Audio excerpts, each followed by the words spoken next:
Onika, I didn't, this is the first time I've learned just yesterday that you have a project that you do. Can you share with me a little bit about your project that you're doing? It's not really a project.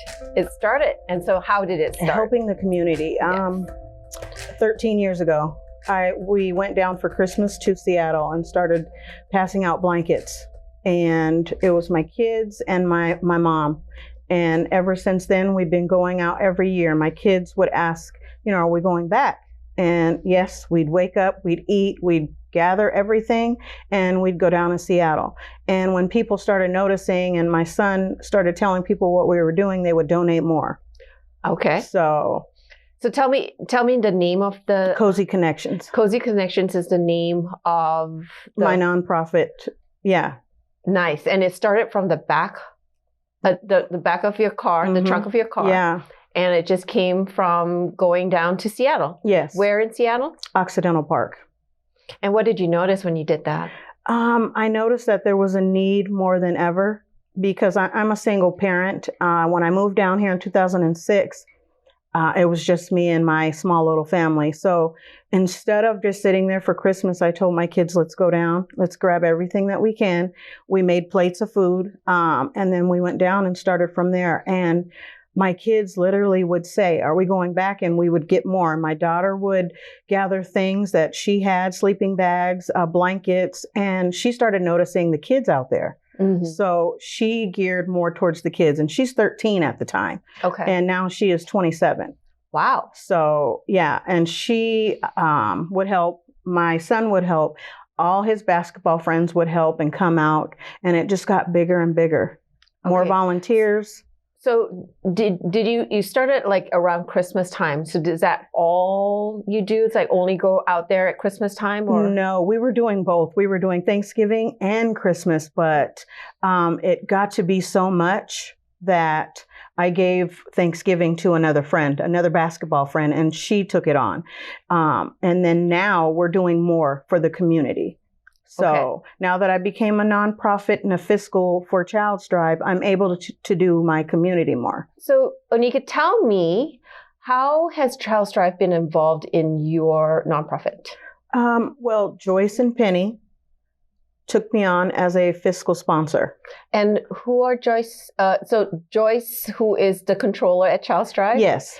And Penny, our CFO? Yes. Has supported you in your journey. Right. I contacted Leanne and I told her my situation and told her what I do. And she went from there. She said, I'm going to contact Joyce. I'm going to contact Penny.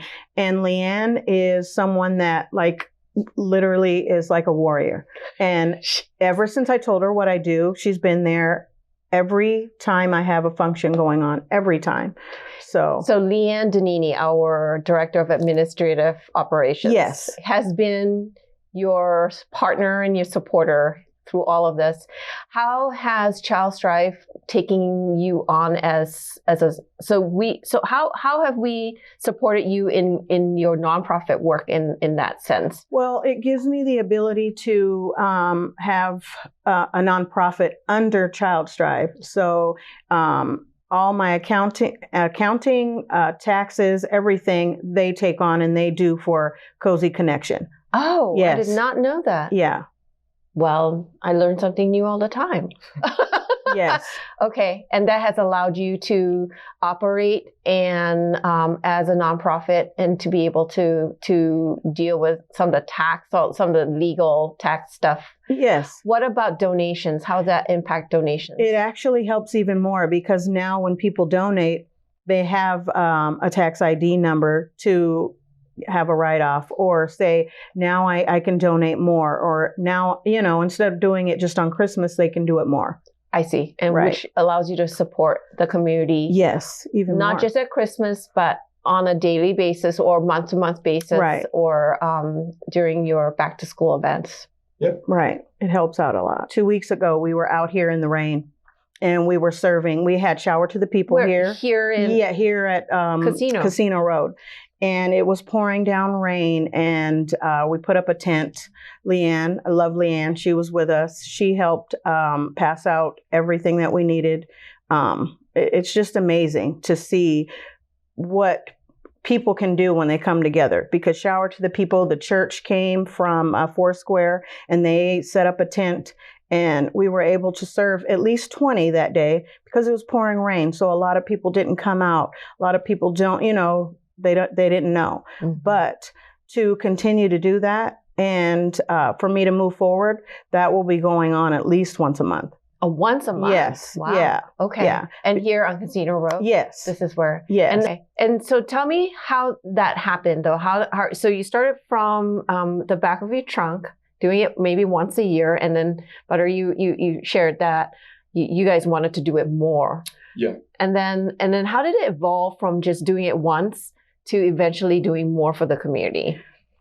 The need. Yeah. Like, how do you respond to the local community need? Asking them what they need when we're out there, and literally getting a list of what they're saying they need. And then being here in this community, seeing that I work for a nonprofit, but I also help the homeless. I help those in need. So the community needed it more. So I started doing it here. And it's been a really big turnout because there's a lot of families that are in need that we don't know about. And were you able to get to doing more local support? How were you able to get there? Social media, friends of my son putting it out there saying, hey, we're doing this again. Anybody want to join? And my son can tell you more about adding the barbers to come out, adding people to come and cut hair, and restaurants to come and serve. Wow. Mm-hmm. Wow. Tell me a little bit more about how you got involved in your basketball team. Yeah. So, I mean, I was the blanket guy at practice. I'd go to practice and I'd leave with like 10 bags of blankets, and coaches and parents and stuff like that would just have them at the end of practice. And so I'd leave with that and we'd put them in the car. And then I want to say it was the Christmas of 2012. Mom got on the news or the front of Seattle Times, and it was like Onika Collins in the back of her trunk. And so after that, there was a lot of people like, yo, those are the blankets, so they saw where their donations were going, I think, which was key. I'm actually seeing what your giving is going to. Yeah. And so a lot of parents after that wanted more involvement, and they started coming out. We did more than blankets. And so actually we'd go out and we'd say, okay, we could serve a hot meal, or we could serve essential items. And then now it's haircuts. And so now we have 10 barbers, and there's a big tent, there's a fire pit, and you can come by and you can get your haircut. You can get served hot food. You can get.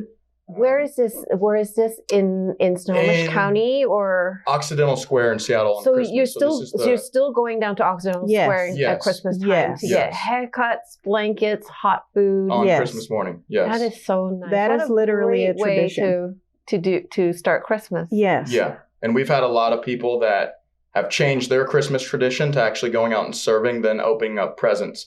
So I think we did that early on is what we were taught, is we do that in the morning before we ever open up presents and gifts and stuff like that. We go serve for 2 hours.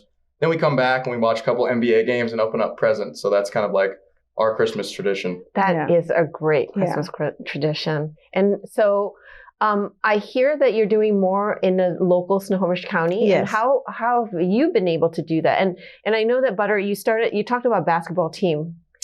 Yeah. And where are you still working with that basketball team? We actually just went back 2 days ago and we spoke at Jackson High School. And I had another person, a part of our nonprofit, and he spoke to the Avid about a week ago at Jackson High School. So we're trying to go back to a bunch of the high schools and talk, because I think seeing is believing. There's not a lot of people that actually come back and speak directly to the youth. Yes. And so me being a person of age, I think I can relate to 16, 17-year-olds a lot more than someone a little bit older.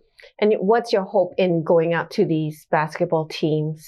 I think the purpose of it is seeing is believing. So like myself, I just graduated college like a week ago, which was a big one for our family. And then I have a business launching in about a week too.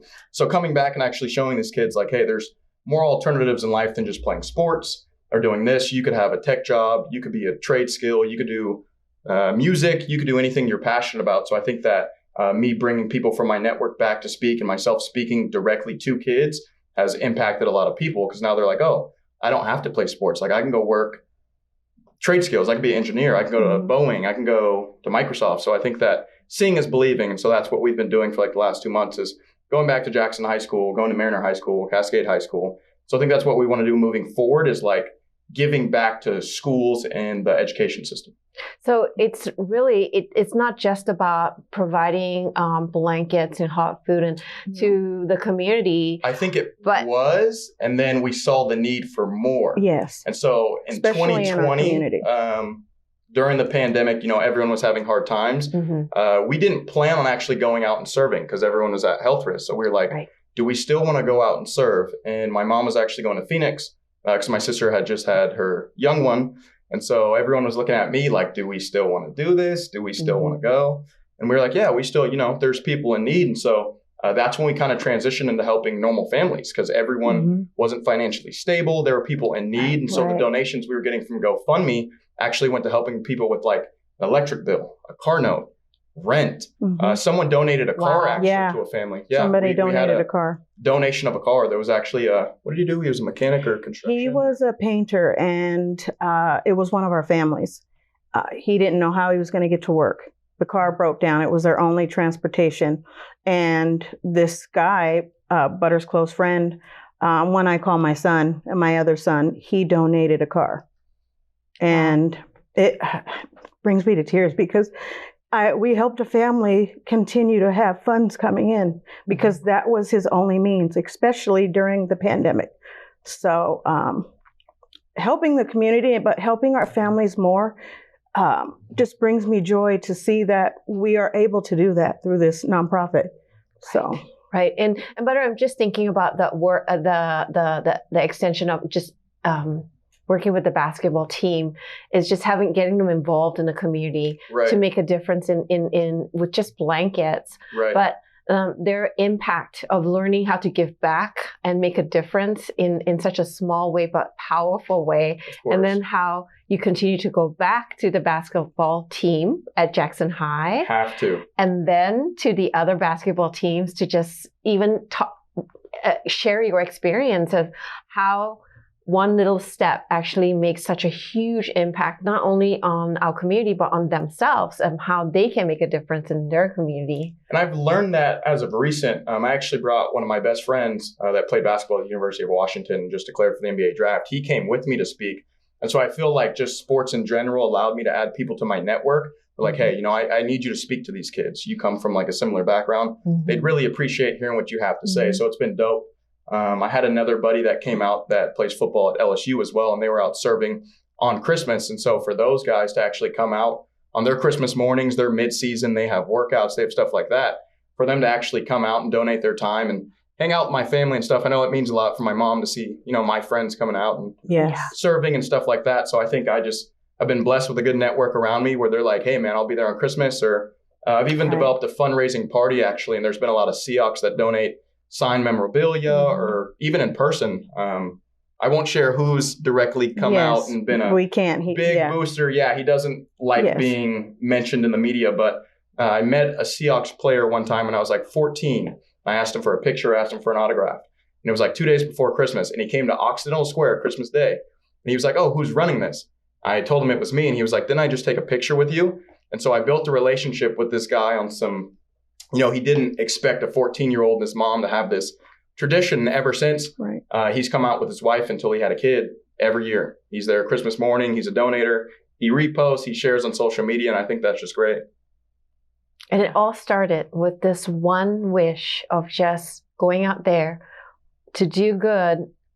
That's something different during the holiday season to make a difference, right? Yeah. There's always a need bigger than what we think. Right. Always. But did you ever, both of you, ever imagine how the doors that would open in different ways? Because I'm not just hearing that you're just providing blankets and hot food, but it's like the impact on the people who are participating and joining you in this process. I think that stems from the additions of adding Drew Damperville and Marshall Massingdale to our team. They really pushed us to even get licensed and actually get certified as a nonprofit. Because this was just a family tradition, it was just like, you guys are the blankets family. We have blankets and we have clothes. We'll give them directly to you. I think as we grew and more people were added to our team, they were like, we need to get certified. We need to get involvement from other corporations and other businesses to join us.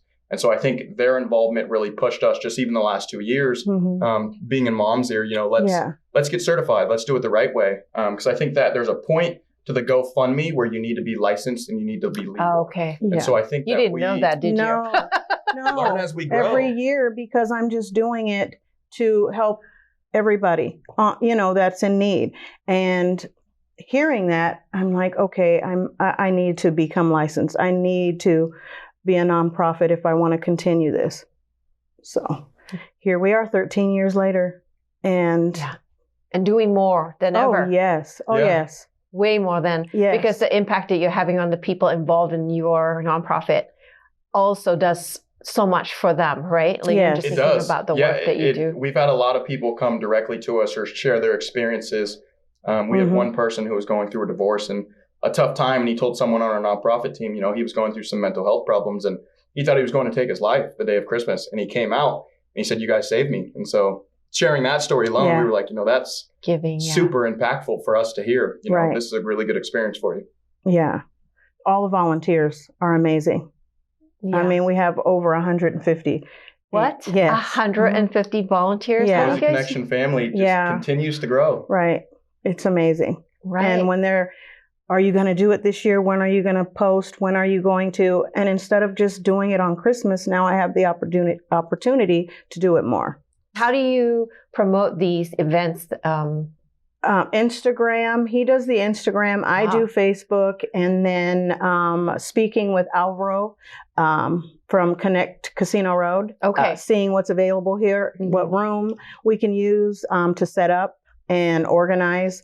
And we go from there. And what has been the response from the community so far? Oh, everybody wants to join. And we had a couple parents that said they have a volleyball team that would like to come and join. And they came and organized everything, separated, put socks with socks, gloves with gloves, and made blessing bags for everybody. Blessing bags? Yeah. What are those? Something that you put in your trunk, and if you see somebody that's in need, it's already available. It's granola bars, socks, gloves, underwear, hygiene products, anything that you need in a Ziploc bag.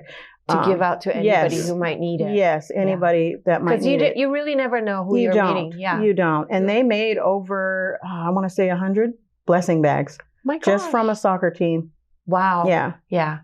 The power of community. Yeah. Oh, yeah. Yeah. Anika, does this bring a lot of emotion just to see how far 13 years have gone by really quickly? It does. But this starting from this intention of wanting to do something different for Christmas or the holiday season to something so big. Just in 6 months. Yeah, I think we've only been licensed as a nonprofit since November of 2021. Yeah, wow. We got licensed as a nonprofit 3 weeks before we went out. So it's been a crazy turnaround just to have more involvement and hopping on a bunch of calls with people that are, trying to do work with nonprofits and giving back to local communities, because I think that there is a lot of funding from the cities. And so we're trying to get more involved and get more funding to do more, because we do have the volunteers to actually serve once a week, once a month, a couple times a year. So I think that now we're finally piecing it together now, and we have a good strategy of going out to where it's getting easier, but we're learning as we grow. So it's been a good learning experience for us.